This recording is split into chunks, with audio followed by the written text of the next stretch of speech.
Hi, everyone, and welcome to this week's very special end of the year edition of Right on the Nail.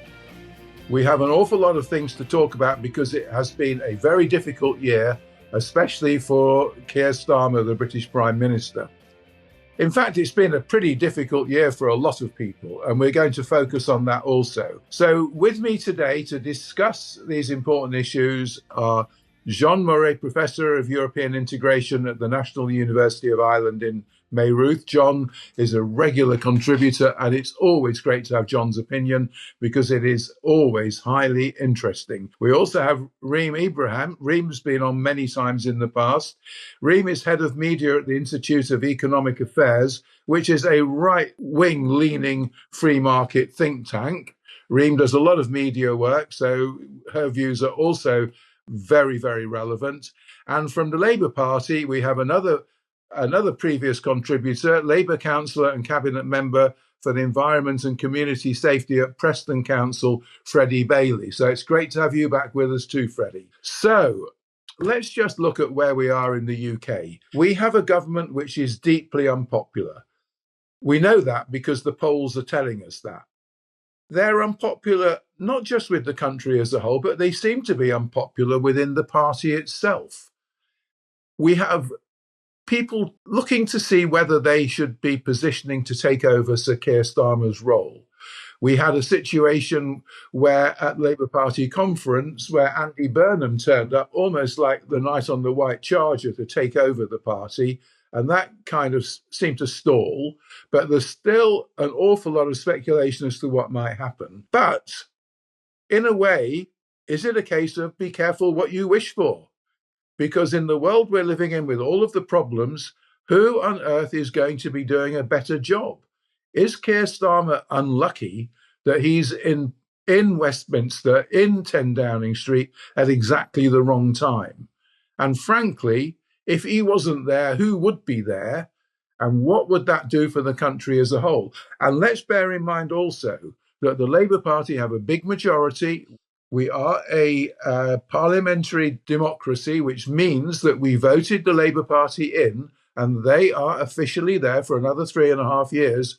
And it's up to them who they choose to be their Prime Minister and their leader. So if not Keir Starmer, who is it? And are they going to be doing a better job? And meanwhile, if that wasn't the case, and if there was an election tomorrow, who would win it? Are the Conservative Party equipped to step into their shoes right now? Or would we end up with Nigel Farage? A lot to talk about there. So before I move on to Freddie and Reem, John, what's your view on it, your overview on the whole situation in terms of Sir Keir Starmer and why he is leading such an unpopular government? Well, I cannot remember, Chris, a government that came to office with such a huge majority that squandered its political capital so quickly. It's been really astonishing to watch. It started very early on, I think, with all those revelations about Labour parties taking freebies for concert tickets and so on. That was really damaging. And because they'd been out of power for so long, you'd have thought that they'd have thought about all of that very seriously and how they were being presented to the public. That created a bad impression. However, it got worse pretty quickly, I think, in part because of the management of the first budget exercise last autumn, and it hasn't got any better. And I think the one thing that's very clear about this government is it doesn't have any courage. It doesn't have any conviction. Now, that's not unusual in modern politics. There are lots of people who go forward for office and they've no idea what they want to do with power. But the Labour Party gives me the impression that it's almost afraid of its own shadow at times. And that's really strange given the size of the majority that Keir Starmer has. Now, remember, part of that is down to the electoral system. The Labour Party got a pretty historically low vote, ended up with 63% of the seats in Westminster.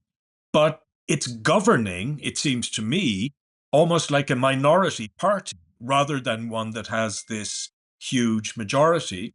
Now, in some ways, you could say it's also been hamstrung by the legacies that it inherited. It's very different, for example, from what Blair inherited in 1997, which was an economy that had been pretty well managed by Kenneth Clarke, previous Chancellor, and which was growing in 1997, making it possible to do the kind of spending that Labour did back then and that they've attempted to do again over the last two budgets. So yes, a pretty terrible inheritance. But for me, the elephant in every room here is Brexit. We know from the most recent study by Bloomberg, which is hardly some kind of radical organization, that Brexit has cost the UK economy up to 8% of its GDP. Now, that is an astonishing figure. And if you compare it to all the arguments that were going on about 20 billion or 25 billion coming out of the economy through the latest budget, that's small potatoes. The real loss is the loss that's attributable to Brexit. And Starmer and Reeves don't want to go near it. They don't want to even talk about the subject. What they're doing is tinkering around the edges of the relationship with the EU. If they had any courage, I think they would have determined to rejoin at least the customs union and single market as quickly as possible, but they don't. That's not going to change, and I think their position will be eroded even further in the year ahead. Well, John, I think that's a very good overview, and I think you bring up some really important issues there. The Brexit situation, yes, let's come on and talk about that. That's important. Just starting off right away, and how the government got off on such a bad footing with the free concert tickets and the free clothes and so forth. I mean, to some extent, I'd have to say, and I see what Freddie thinks about this, we have a right-wing press. The press are going to go after them. We know that. The press are going to go after, they'll probably go after anybody, not just a Labour Party government. So that's going to happen. You're vulnerable here. Do I care if Keir Starmer wants to go and see Arsenal play football? And can he go and sit in the stands with his normal mates as Prime Minister? No, of course he's not. If he wants to go and see Arsenal, he's going to need a proper seat to do that. Do I care that he gets given it? No, I don't. But there must have been a certain amount of naivety here on the part of anyone that was taking a ticket for anything, or even in the case of say, Angela Rayner and her property transactions, the top of the Labour Party showed, if not stupidity, if not the wrong approach from a financial fiscal standpoint, but at least they showed a lot of naivety. Freddie, would you agree with that? Yeah, I would agree with that. I mean, obviously, from being involved in politics, I would say that the majority of the press leans more in favour of, say, right-wing parties.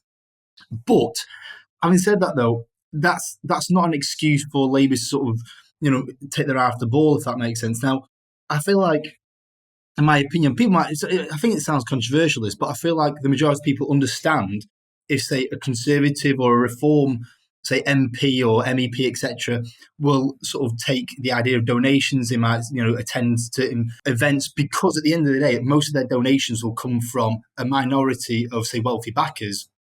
Whereas the idea of the Labour Party, Liberal Democrats, Greens, that sort of side of the political spectrum, the majority of their funding really has always historically come from, say, trade union movements, workers, and more around party membership. So therefore, it seems a little bit more, they'll come under more criticism if they're seen attending free events, because that's, I guess, not the way Labour or other political left-wing parties sort of get sort of backing. So I do think they're taking the eye off the ball with that. I think it was one of those where Conservatives have been in power, which they obviously have been for 40 years.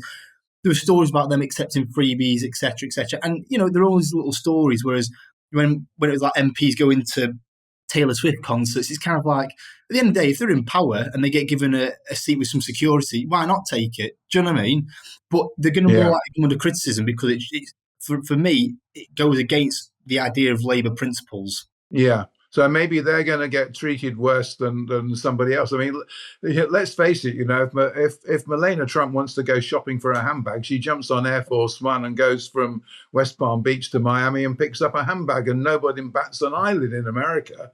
But in England, if Sir Keir Starmer goes on a train and he's in the first class seat, it'll be all over the papers, and how dare he? Reem, you're listening to this from the other standpoint. Why do you think the government is so unpopular? Well, first of all, if I can just respond to some of those comments around the press being more right-wing, I think that's completely untrue. There are far more left-wing papers, and also the BBC is fundamentally biased. And so we see that happen time and time again. I am not against the BBC in principle, but I do think that it's absolutely incorrect to say that the majority of the press is right-wing. Well, the Anyone print that's press, the Daily Mail and the Daily Telegraph and the Daily Express and the You've Times, got the who are very Guardian and the large. Mirror Yeah, and the but I Times. know, but the The Mirror Times is is left niche, wing. and the Guardian is Yeah. very, Are very you low crazy? circulation. Look at the way that they discuss those ideas. They would never talk about free market ideas in a positive way, and therefore a lot of the ideas they propagate are pretty on the left. So when we're talking about the editorial perspective on this, I think it's fundamentally untrue to start saying that the press are hounding the Labour government because they're a Labour government. All of the papers hounded the Conservative government, and rightfully so, because they did very terrible things. And in the same way, it's the hypocrisy when we mention things about Lord Ali and whether or not there were certain things that the government were having funded for them, Keir Starmer's glasses or his wife's dress or Rachel Reeves going to a Taylor Swift concert. The problem is the hypocrisy. I think they genuinely believe that they are above everybody else, that it's fine for them to have particular perspectives on things. It's fine for them to take freebies because they are above the law, unlike everybody else. They're above what is acceptable, unlike those dirty Tories that were obviously corrupt. I basically think that's where it came from. It came from this sort of hypocritical perspective and sort of saying that. Why is the government unpopular? Because they have taken this country into managed decline. We're now going to be entering the highest tax burden in British history. We have businesses leaving in their droves. We have companies no longer hiring because the government have increased national insurance contributions for employers, which literally makes it more expensive to employ somebody. They are increasing welfare spending, increasing the size of the state. Public spending as a proportion of GDP is now at about 45%. 45%, half the economy is the government. The Labour government have inherited an utterly abysmal situation when it comes to the tax burden and when it comes to how much money we are spending on the public. And yet, at the same time, this government have made things worse. So to answer your question, Chris, why is the government so unpopular? Because they've implemented terrible policies that will make this country poorer. Did they just get dealt a really bad hand of cards? I mean, are they just in power at the wrong time? Because we're facing an awful lot of problems here. Well, when's the I know right when time? you're talking about welfare payments, they have tried to put a handle on welfare payments. They didn't want to increase the two-child benefit. They did stop some of the winter fuel allowance. There have been things like this that. And they U-turned on all of that because the communists and the backbench of the Labour Party wouldn't let them. Well, they did U-turn on that, but they maybe had good intentions to start off with, but then could anybody else do a better job? I think that most politicians do a terrible job because they have an incentive to increase the size of the state. What I would like to see is somebody that comes into government and says, quite frankly, we cannot afford current levels of public spending. We're going to increase taxes next year and the year after until somebody decides that we can actually cut spending. Okay. If I was at number 10, Chris, and don't worry, I've got no ambition to do that, but if I was at number 10, I would abolish the Department for Culture, Media and Sport. I would ensure that there is only 2 different types of welfare payments, one for disabled people and one for people that are unemployed. And if you are offered a job whilst you're on unemployment benefits, those benefits are immediately revoked. I would also say that we can look at things like education reform, healthcare reform, ensuring that, for example, let's look at healthcare. The rest of Europe have a social health insurance model. We don't. In the year before the pandemic, we had the second highest avoidable mortality rates in all of Western Europe. Our healthcare system is a joke, and I think that, quite frankly, we can look at the rest of the world and say, hey, how comes other countries have much better healthcare spending, have much more efficient healthcare spending, they actually spend it on capital expenditure, long-term investment, and that money is going to those people. And doctors and nurses are paid more. How about we transition to something like the Netherlands or Switzerland or Germany or Denmark or Sweden, other countries that have better healthcare systems? We need somebody with some guts to do what needs to be done. And some of what I've just said needs to happen. I think reforming the tax system, abolishing stamp duty, building more homes, abolishing the Town and Country Planning Act. There is so much that could be done. But the problem is, Chris, there is no political willpower to do any of those things. And so we'll just continue going down a state of perpetual decline. And that's why so many young people are now leaving this country. And who's around that's going to fix this? Who's standing for Parliament who can be Prime Minister that's going to introduce all of the things you're talking about? No one. I'm terribly depressed. Well, can I come back and let's be clear about a couple of things. Firstly, our guest from the IEA makes Margaret Thatcher look like a hardline Marxist. It's just astonishing to be listening to this nonsense. 14 years her pals in the Conservative Party they destroyed the National Health Service. That's why it's in the condition that it's in. To go back to the point about the media, to suggest that the Times is a left-wing publication or the BBC, it's laughable. 80% of the British media is controlled by billionaire plutocrats, none of whom live in Britain, none of whom pay tax in Britain. It's just astonishing. The latest takeover of the Daily Telegraph just demonstrates that amply. So, and one of the big problems that we have, Chris, is not confined to Britain. It is about media ownership and the way the plutocrats employ columnists, for example, who they turn into millionaires. Look at GB News and its link to politics. It's virtually an arm of Farage's party, and the regulator does absolutely nothing about it. This is also, by the way, a European problem. Last week, the European Commission very timidly fined Elon Musk 120 million euros for a set of infringements of the European Digital Services Act. Immediately, they had J.D. Vance and others going on the attack. And all over the weekend, X was full of American and Australian bots supporting Musk, referring to the EU as a fascist organization and so on. Everywhere we are facing this problem. There's a brilliant recent book published by a man called Giuliano D'Empoli. It's called The Hour of the Predator. And the book talks about this alliance between strongman authoritarian regimes like Trump's and the tech billionaires. The tech billionaires are destroying the fabric of democracy. People like Murdoch and Lord Rothermere, actually, they look almost like innocents abroad now compared to the kind of damage that's being done by Zuckerberg and Musk. And if we don't get on top of this, and it's irrespective that Britain is outside the EU on this issue, if we don't get on top of it, within a decade, we are going to have not a semblance of the democratic process left.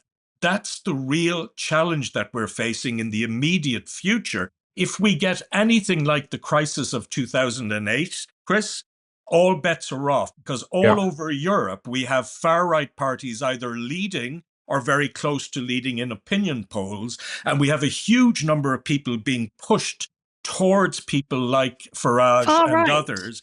That's the future we face if we don't get on top of this very quickly. I think it's very scary, John. You're right.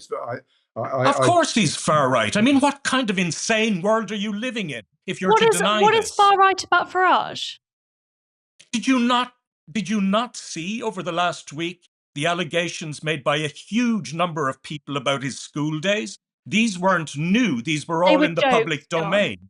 Look at the relationship with David Gill, taking money from the Russians. It's outrageous that you should be in such denial about all of this. So let's talk about this, because I actually think Reform are more left-wing than Corbyn on economic policy. For God's sake, you're a nutcase. You're a nutcase. Let's talk about this. What are their actual policies they've announced? I was going to say, they said they want to remove the two-child benefit cap from the public sector. Isn't that what it's going to do? Is it cut about 140 billion, which to me is not very sort of Corbyn-esque. And the idea is, it's low tax. No society. They've abandoned their promises for tax cuts. Well, they said they want to remove the two-child benefit cap. They said they want to nationalise steel. They're more left-wing than Corbyn on economics. The only Farage is one of those idiots who went to the coal mine and said he worked in commodity, when actually he just traded in billions of pounds worth of commodities in Canary Wharf. He jumped on the bandwagon of the two-child cap benefit when he doesn't believe in a benefit system at all. The guy's a charlatan. He'll just do anything for votes. I don't think that's true, but you are right. He did jump on the bandwagon. Reem, let me say something, and then I want you to come in here. Now, in terms of Farage, he is in a very difficult situation. He is standing on a very tight rope because his support are essentially a lot of Labour Party voters up north, red wall seats, and also some very, very rich people, I would say in the south of England, but actually a lot of them are in Dubai and Singapore and Bangkok and places like that. So in terms of his economic policy, whatever he says, he has to bear in mind that a lot of his voters are the kind of people that are the traditional Labour Party voters. I was at an event the other night with some people from YouGov, and I speculated that quite possibly there were more Reform voters living on benefits than there were Labour Party living on benefits. And the reality is that, yes, there are. There is a much larger percentage of Reform voters that are living on benefits than there is of Labour Party voters. So Farage, can he come out and say, no, he's going to cut benefits? He can't cut benefits because that's where all his support's coming from. His support's coming from people that think because he got us out of Europe, that's going to make their lives a lot better. And when he's in whatever he does on immigration and things like that, it's going to make their lives better because they'll get more money for doing whatever job they're doing. And if they're not doing a job, they'll get more money on their benefits. I'm afraid that's the situation. So, Reem, you defend what John was saying about Farage's economic policies then? No, I'm a libertarian, right? So where I absolutely agree with John is the fact that we have a lot of wealthy people that are influencing democracy. And this occurs in the US, but it also does occur in the UK, where you have very wealthy, whether it be tech billionaires or whether it be large companies that lobby for special privileges, lobby the government for, regulatory concessions, or indeed sometimes more regulation because they can absorb those regulatory costs, whereas smaller companies can't. I think that the problem is the government hinders competition in the market. And I think the most democratic thing is the market process. You choose where your money goes. It's the voluntary exchange of goods and services. And that's why I think capitalism is a moral and just system. But it's not what we have right now. What we have is crony capitalism, where the government gives special privileges to certain companies that may perhaps often fund their campaigns. So what's interesting, I think, what you said about the welfare system, I think it's one of the biggest tragedies facing this country. I don't really believe in the argument that those people are benefit scroungers or that they are taking advantage of the system. I think effectively it's economic incentives. If you can be on housing benefits, universal credit, personal independence payments for anxiety and depression, and you can be earning more than the minimum wage, and you've got a young child, why would you go and work? You're putting your own family at risk. Fraser Nelson did a really fantastic documentary with Channel 4 where he interviewed a lot of these people and, just spoke to them and asked, why is it that they chose to remain reliant on the state and trapped in the benefit system than go into work? And there was one particular person I'm thinking of, a woman called Amy, who was only a few years older than me. She had anxiety and depression. She was really struggling and she had a young child. And she said that if she was to go to the private sector, she in order for her to get the same package that she's getting on benefits, she would need to be earning about £40,000 a year after tax. Mm-hmm. After tax. That, in a nutshell, is the benefits trap. And you know what? Can you blame her? When you've got a young child and you are really genuinely suffering from quite awful mental health issues, why would you then say, I'm going to go and get up and work? Because you're going to put yourself in a worse situation financially. So I really do think there is an aspect to this where we've got to think about what is the human thing to do? What is the thing that is best for those people? And I'm really quite concerned by the vast number of young people that are now claiming long-term sickness benefits. So there was an NHS Confederation report that found that between 2021 and 2022, just over 63,000 people went from being economically inactive because they were students to then being economically inactive because they were long-term sick. How can you be well enough to be a full-time student and then no longer well enough to work? And I think that part of it is we've seen vacancies disappear from the economy as a result of this government and the last government's absolutely abysmal management of the economy. But fundamentally, when you're in this trap, when it is so much more difficult to get a job and it's so easy to sign on, why would you? And I think it's one of the biggest wastes of human potential. Okay, guys. Freddie, yeah. On this, just because I've always thought that we spend so long talking about benefits and we spend so long talking about people on low incomes and about how we need to overanalyze, we need to monitor, we need to, if anything, it's sort of a lot of right-wing commentators saying we need to have a nanny state on people on benefits, on people on universal credit, who, let's be honest, the majority of people on universal credit work and are in some kind of part-time or full-time employment. Now, if we gave that same level of space and same level of conversations to, say, you could say self-employed people, and not having to get them, but it's just one group who say earn just £12,500 per year and they don't declare a lot of their income.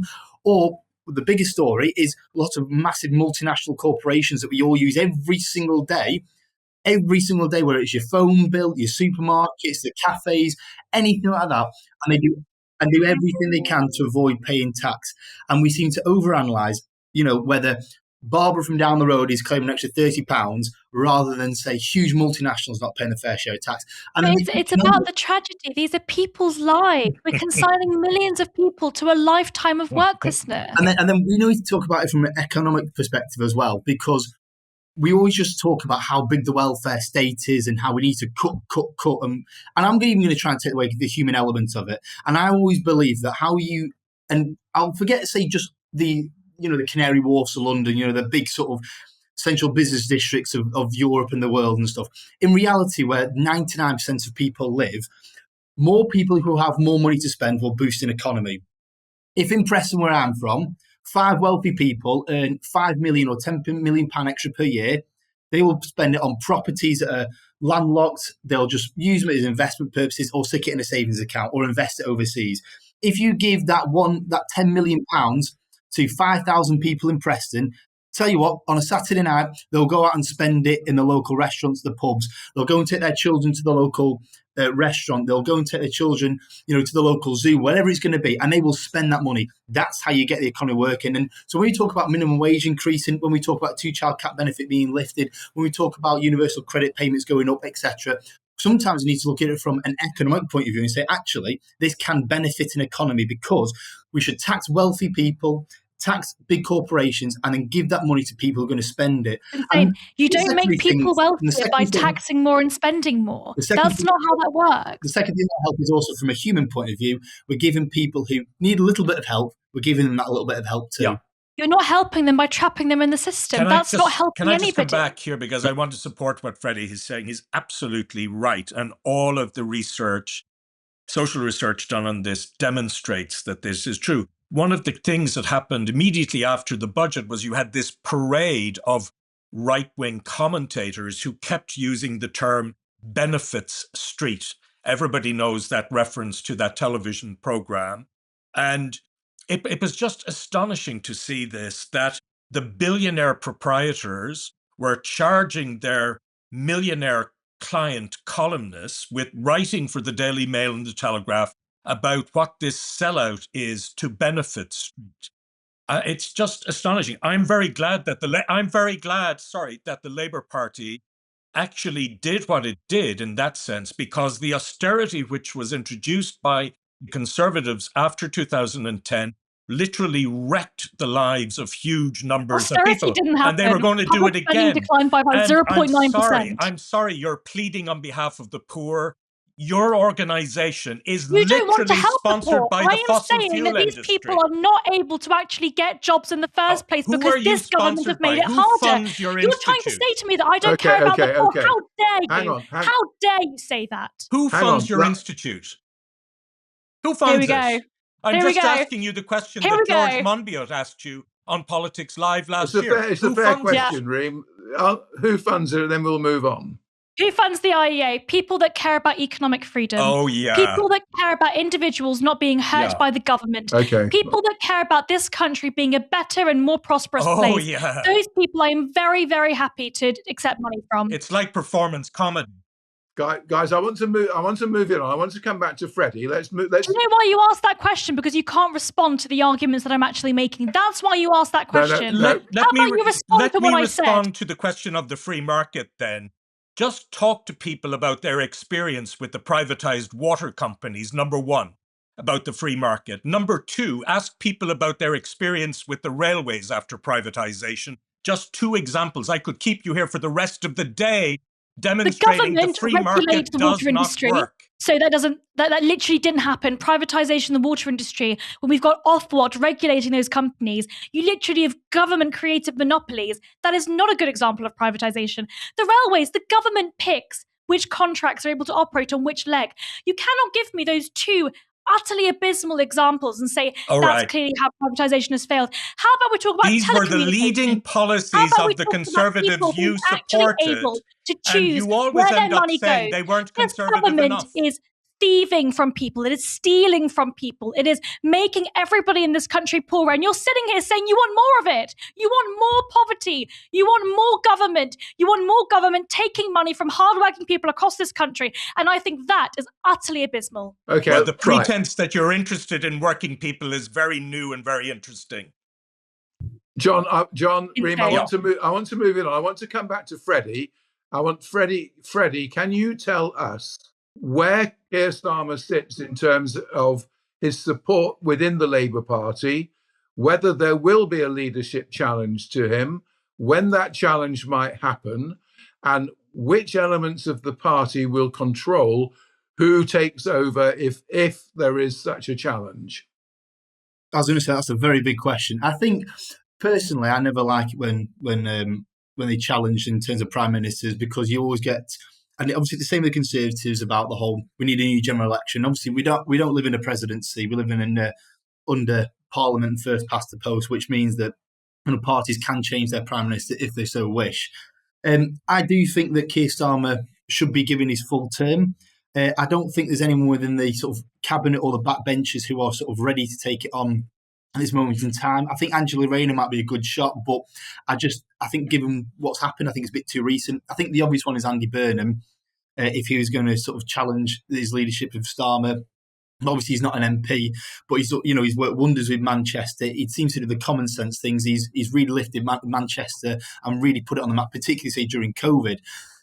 But Manchester's a little easier than the United Kingdom on the global stage. But I just think he just answers questions, and I think what Keir Starmer doesn't do, I don't think he's particularly engaging. I think he is what people would call sort of the elite. I don't think he can do what Farage will do. I don't think he can do what Jeremy Corbyn can do. I think he needs to listen. However, talking about the positives, I do think this Labour government have done some positives, and I think that has been overshadowed by some of the negatives. So, they lifted the two-child cap benefit. They obviously, with the winter fuel allowance, they shouldn't have done that when I say they shouldn't have done the U-turn, they shouldn't have cut it as drastic as they had done. I think the communication has been really, really poor. And I think they made some really, really sort of tragic errors. And I think that should not have happened. And I think really it's the people advising Keir Starmer to say, look, mate, you need to just go around, talk to people and listen to what the country wants. But on the flip side of that, I do think if I was in power, for 4 or 5 years, you've got to do the most unpopular things first. Because people do have short memories in politics, don't they? And I do think that what they've done is they've led the foundations and they've sort of built those foundations for what could potentially be sort of prosperity in the public sector for the next 5 years. So, they've increased education spending by about 8 billion. They put in 35 billion round to the NHS. Waiting lists are coming down.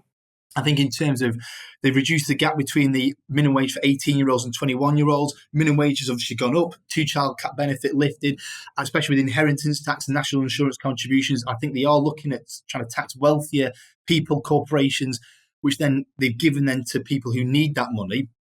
Yes, I do think they can do a lot more and go further with just simple popular policies. But I think what they should have done and what they haven't done is they've looked at what their majority is and not how many people voted for them. Now, if I was Prime Minister and I sort of won a majority of, say, 100 MP seats, you think, right, I can do whatever I want. I can do some bad things, things that people might not like, but for the best for the country, and then do some things that people don't like.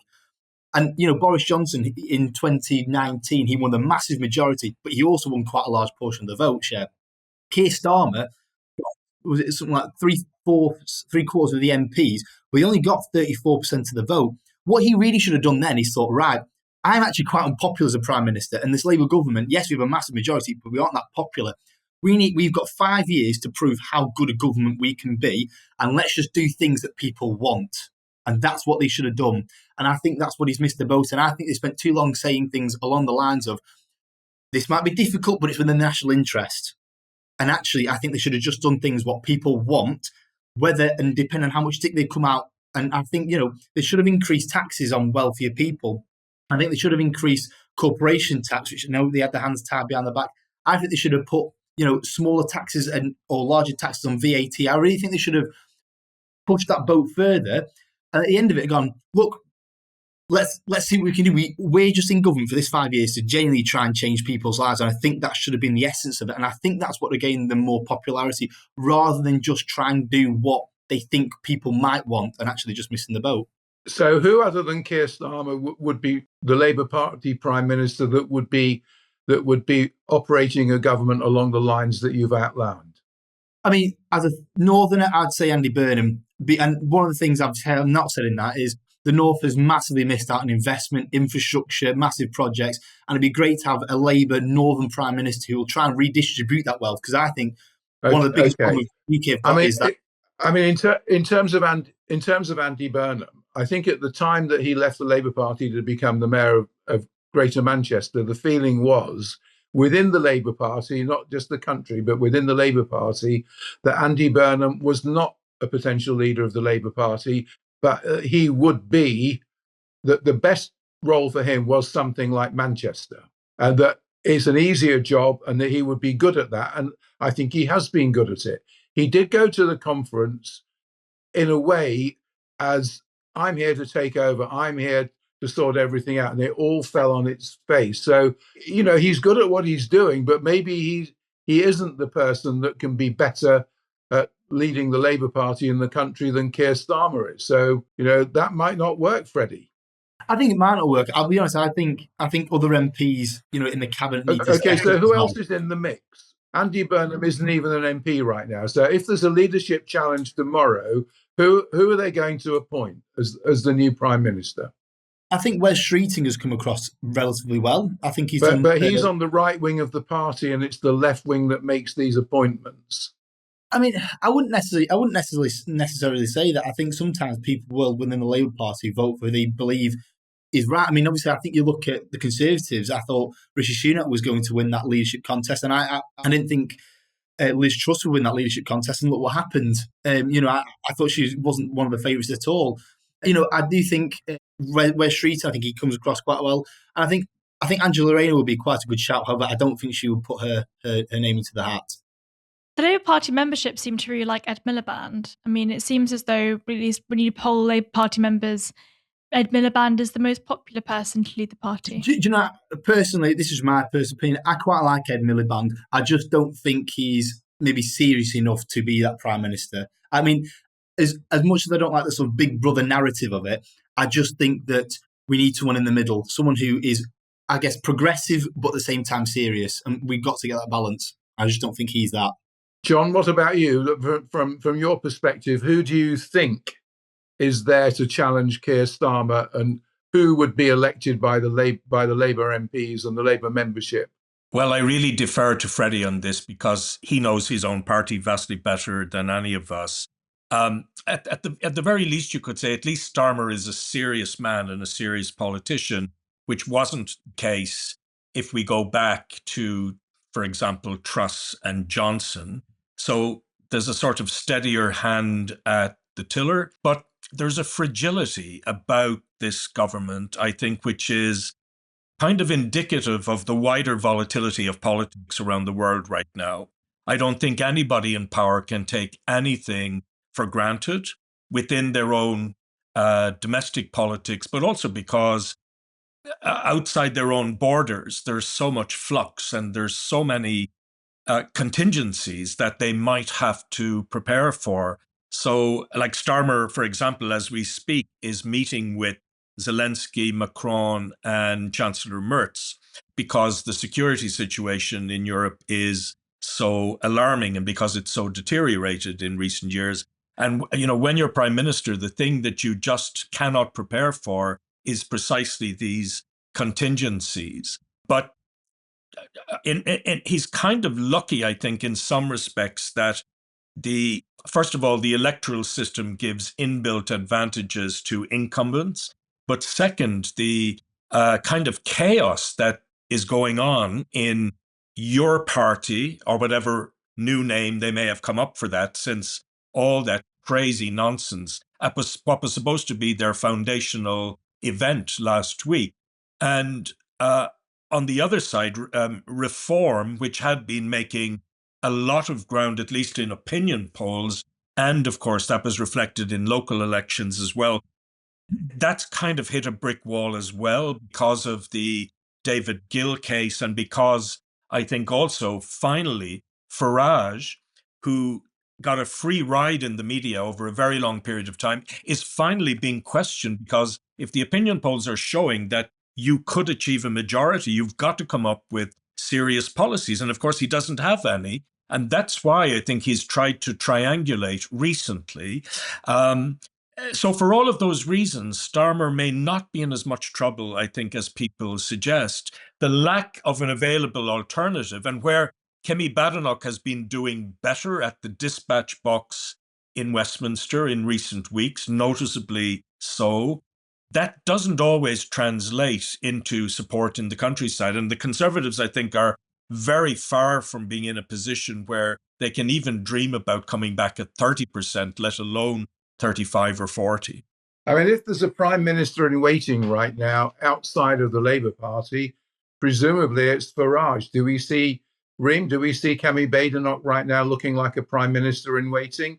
And what about Zach Polanski? Because Freddie, the Labour Party, seem to be hemorrhaging votes both to Farage on one side with the red wall seats, and to Zach Polanski down south with the Liberal and left-wing members of the Labour Party down south. But let's just look at it. Say, I mean, is there any chance that there will be an election? Do any of us think there's going to be an election soon? Not a chance now. No. So, okay, now here we are. We've got a vested interest in making this work. There isn't going to be an election. We right now have a Keir Starmer government. He's there for another 3.5 years. Let's accept that. If it's not Keir Starmer, who individually would we like to be running that government if it's not Keir Starmer? I personally, now this is a personal opinion, out of everybody on the front benches, I think that Shabana Mahmood is doing a relatively good job in the Home Office. She seems unafraid to stand up to the backbenchers of the Labour Party when things don't go her way, when things don't go their way.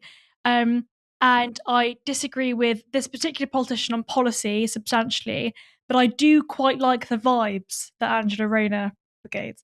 The fact that she was on a boat having a vape, she goes to nightclubs, she has a bit of fun. I quite like, and look, I'm in my early 20s. I think it's nice to have politicians act like real people. That's the extent of my opinion as somebody that won't vote Labour. I mean, it's an interesting opinion because I think the perception is that Shabana Mahmood is very, very capable, but she is on the right wing of the party, and I can't see her being made leader of the Labour Party and Prime Minister, one, because of that, and two, because I don't think if someone's looking at it from like who's going to lead us to an election victory, that she would be regarded as the person to do that either. So I agree. Can I just say something about the Green Party very quickly? Yes. I think that, the Greens, Zach Polanski's been an absolutely fantastic communicator. Yes. And I've been on air with him before, and he's a very lovely person. And we actually, I'm a libertarian. Remember, I'm not a conservative. We agree on a lot, especially on things like drug legalization. Zach's a very, very good communicator. The question is, obviously I agree with him on, economic, so I disagree with him on basically everything when it comes to economic policy. But I do think that just from my perspective, looking at it, the Green Party have made some really, really large headwinds. But the question is, in 3.5 years, are they going to be able to build up to the point where they do leave a large dent in the Labour Party's vote share? Well, That's really the golden question. They might. But 3.5 years is a long time. But the key question, Chris, might become a question that wasn't asked in 2019, for example, which was how, if at all, is an electoral pact between the left parties possible? Because the electoral system, as you know, makes it very difficult for smaller parties like the Green Party or Reform to make those kind of breakthroughs. In 2019, we know that there were more than 100 seats where if Labour and the Liberal Democrats had a formal electoral pact in place, they would have won those seats rather than the Conservative candidates. they would have been in coalition together after 2019. Now, unfortunately, in the Labour Party, I think they've kind of got used to, over a long period of time, this kind of ebb and flow of government and opposition. And they're not used to the practice of coalition, despite examples of it previously.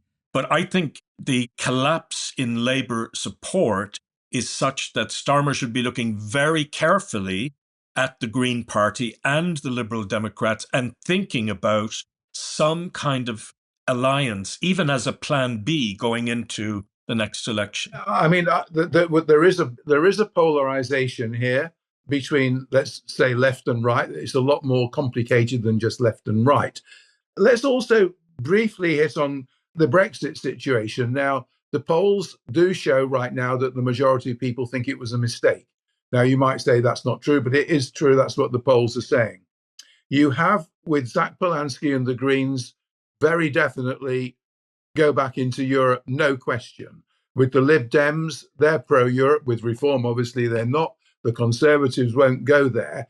Labour seem to be vacillating because on the one hand, and Freddie, you correct me if I'm wrong, on the one hand, they want to try and win back those red wall voters up north that have defected, and they're not going to win them back if they bring up the Brexit situation again. But yet down south, most of the people that would be anti-Brexit, and a lot of these people are Labour Party voters, would welcome this.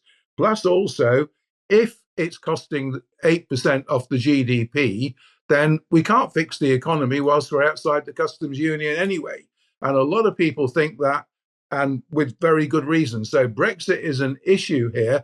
Let me just finish one sec. Over the last few days, we have seen members of the Labour government, the cabinet, coming up with some very pro-EU things. We've got the right-wing papers suddenly saying, hang on a minute, our cherished Brexit is under threat here. We can't let it be under threat. And finally, the last thing I would say on the issue is that, are people worried that the people that would be most vociferous in their defence of Brexit are the same kind of people that are camped outside the asylum hotels, and they're the ones that are going to kick up the biggest fuss and the biggest amount of riots on the street if you did try and revisit the Brexit situation?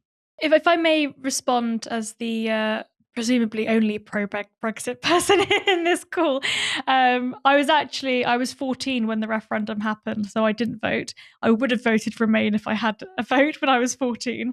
But now, since becoming an adult, I've firmly become supportive of Brexit. But this is more so a perspective on, at least from my perspective as a free marketeer, as a libertarian, the question is, are we going to have more open trade within the European Union or outside of the European Union?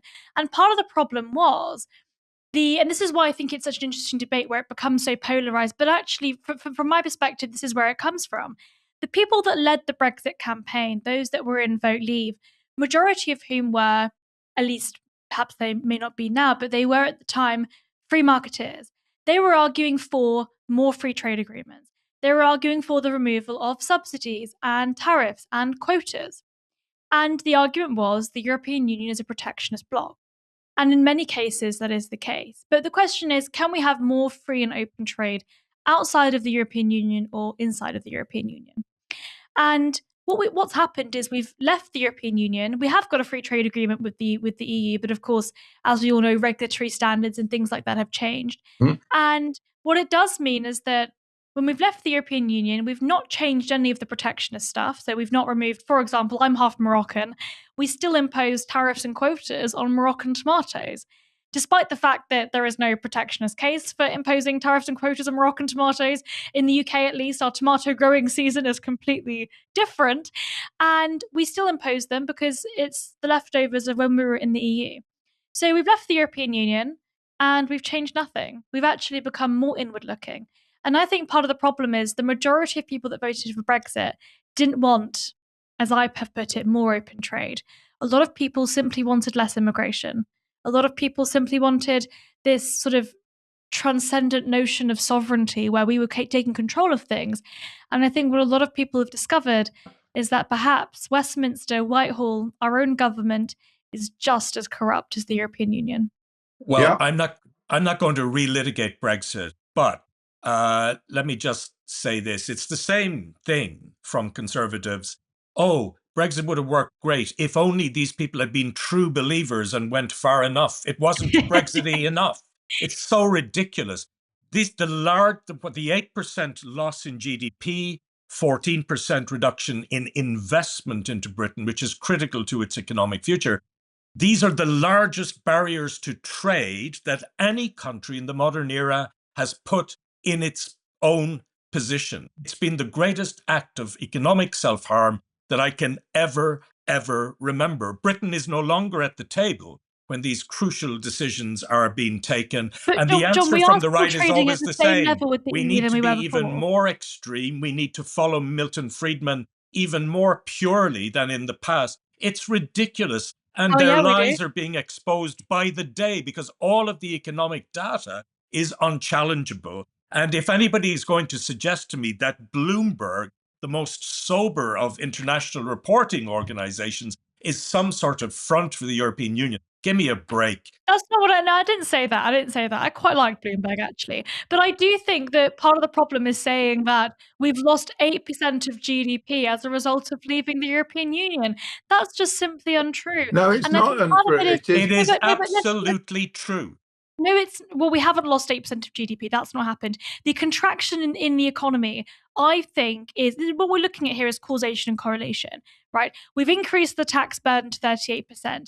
We've increased public spending to 45% of GDP. We've increased taxation across the board. We've made it much harder for businesses to hire people. And that's why we're currently facing an unemployment crisis. People across this country are facing a cost of living crisis and facing even more strenuous changes.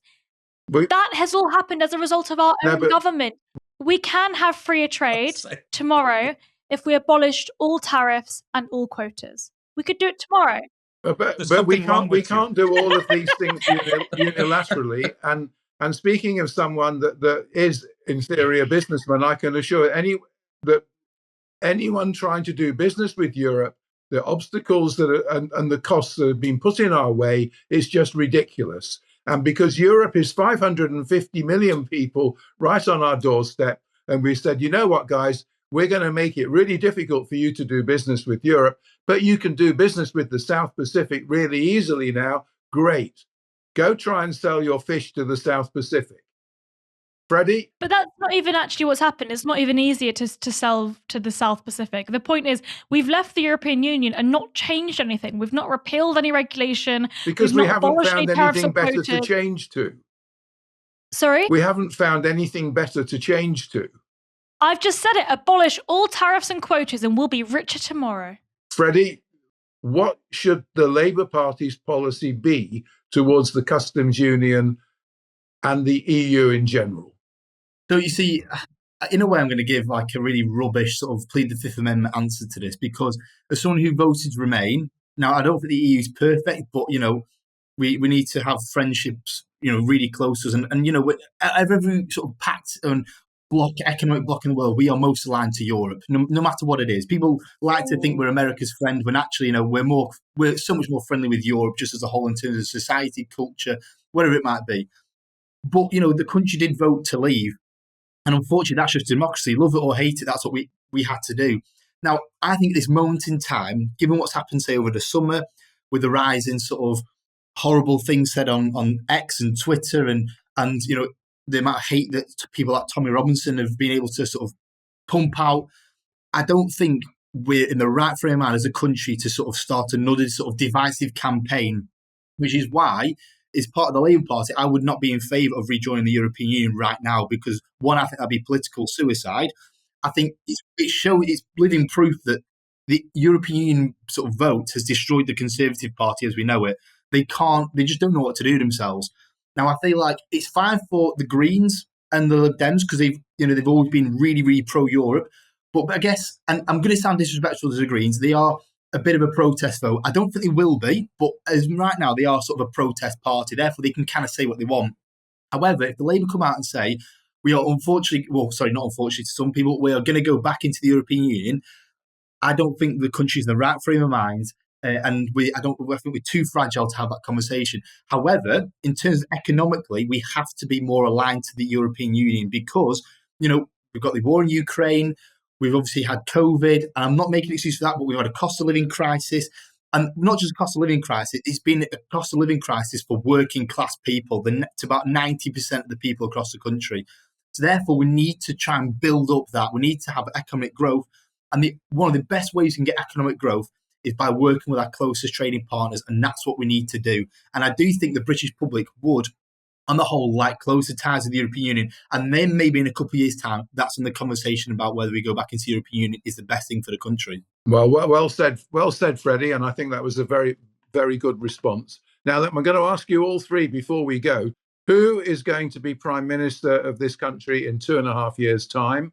And who is going to be Prime Minister of this country in 3.5 years' time? Reem, you go first. I have no idea. No, and I don't care. That'll all be terrible. No, who do you think? God, I think probably Sir Keir Starmer's going to stay number 10.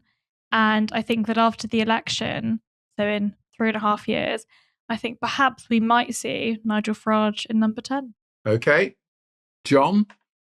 Well, Chris, I'm used to making a complete fool of myself on your show with my predictions. Go back a year ago, for example, the US presidential election. I think Reem is right. I think it will be Keir Starmer. But there are so many things that might happen as a result of what's happening in the United States and Europe, and they are going to impact on Britain. And Britain and Europe, I think, actually bizarrely have more in common than ever before. The threat from MAGA on the one hand and from Russia on the other should be an important force in directing politics.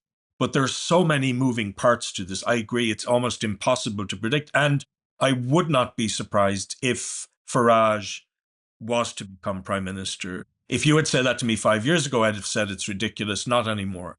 So I'm going to go the complete opposite. I think Keir Starmer will be the Prime Minister in 2.5 years' time. We're all agreed on that then. Okay. Yeah, but I think in 3.5 years' time, what will happen is, and obviously, I think it'll be a rerun of the sort of 2019 or 2017 election, but the other way around. I feel like a lot of left-wing parties, and what I'm talking about is the SNP, Plaid Cymru, Labour, Greens, and Lib Dems, will do whatever they can to stop Nigel Farage becoming Prime Minister. And because the majority of people in this country, I would say, are more likely to vote for those 5 parties I've mentioned, I think there will be some kind of political pact. I still think the Tories with Kemi won't be a sort of force for good. I don't think they'll be anywhere near where they should be in terms of any kind of, above 10%.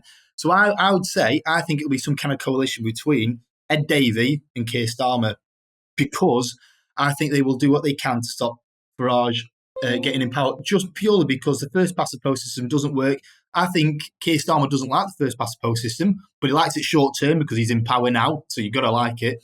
But I think when it comes down to it, when it comes down to voting, I think just like when people said, do you really want Jeremy Corbyn in power or do you just want someone else? I think that's what will happen. And I think the sort of centre and centre-left and the left will, I'm not saying unite in total, because, we're very difficult at uniting, but I think against sort of a common enemy, and I'm using that in inverted commas, but I think that's what will happen. And therefore, I think Keir Starmer and Ed Davey will be in some kind of coalition. And what about Zach Polanski? Well, maybe it could be 3 of them. Maybe it could be 3 of them. He's probably the most impressive. He's probably the most impressive communicator that the so-called left have got right now. Do you know, I like Zach Polanski, and I think what he's doing is what Nigel Farage does well. I think, and it's what Keir Starmer needs to learn. Nigel Farage talks about things that he's passionate about. Zach Polanski talks about things that he's passionate about. Keir Starmer doesn't talk about things that he's passionate about. And what he needs to learn, and he needs to learn quickly, is you've got to talk about things that you're passionate about and that will resonate with people. And I think he will learn that. And I think that'll be thanks to Polanski and Farage, ironically. I mean, I've been telling people the next election will be between Nigel Farage and Zach Polanski. It won't, but, we're not entirely off the mark when we say that. Anyway, thank you all very much. It got a little bit heated at times, but we all ended up agreeing on something. Even John and Reem agreed at the end of the program. So well done, everybody. I thought that's great. I think we've nailed it. You've been listening to Right on the Nail with me, Chris Wright. Thank you to Councillor Freddie Bailey, Reem Ibrahim, and Professor John O'Brien for joining me. If you've enjoyed this episode, and I'm sure you will have done because it was really fascinating, please share it with your friends and family and make sure you hit the follow button on your podcast app. The podcast is produced by Tom Platts at soundsapien.com. And once again, thank you for listening. Have a great Christmas, and we'll be back in the new year to see how our predictions are all working out. Bye, everybody.